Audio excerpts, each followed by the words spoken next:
And so you're somebody who has, again, the pulse on, all these different voices, the book fund, the Prairie Schooner, the Caribbean.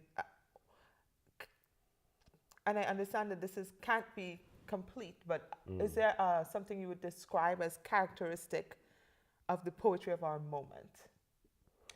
Yeah, I think what is, for me, what is interesting is how we are writing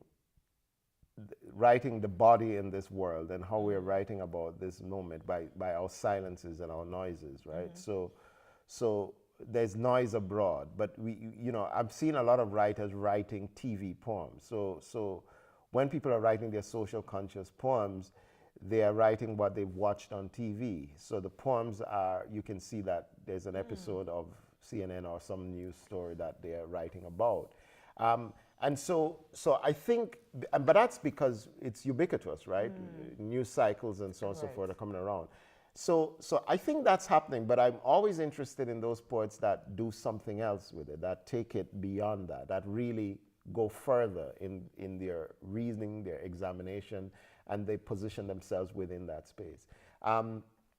It seems self-serving to say this, but frankly, some of the best work, the most exciting work I'm seeing is being written by the poets out of Africa, the poets that we're encountering, whether it's Ladan Osman or it's Warsan Shire or Romeo Oriogun. I mean, these poets are gifted. They're not. It's not a joke. And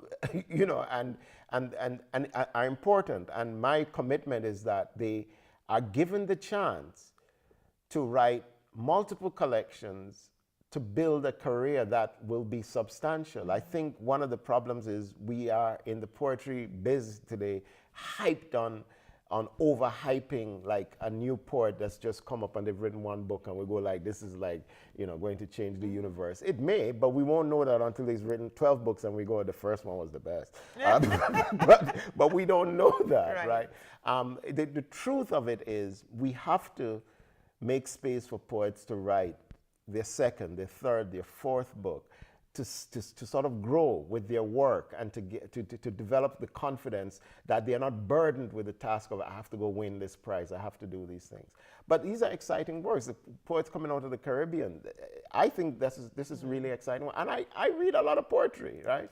Poets coming out of Mexico. There's some really interesting work that's coming out. So I am up. I'm excited about it because when I read a collection that is interesting and that's fresh to me, it's because it's transported me into a space that I haven't had access to, and they are standing at the door saying, come in. That's beautiful to me. That is beautiful. That's beautiful to me. They're saying, come in. Did you notice this? And I said, look, there's that. Wow. that to me is something. And we I think a lot of times people are letting me into the room and it's like, okay, we've seen this. You know what I'm saying? But it's the doorway, the language is the thing, right? It's sort of fresh use and engagement of language. And I think that's actually exciting. So the body seems like a very interesting theme with all these poets.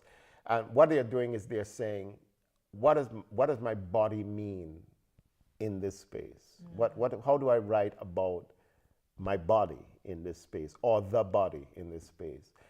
This is not new in poetry, but it has become an interesting way of reading what contemporary poetry is doing, and I think it's an exciting. The age of embodiment. Yeah. The age of embodiment. Yeah.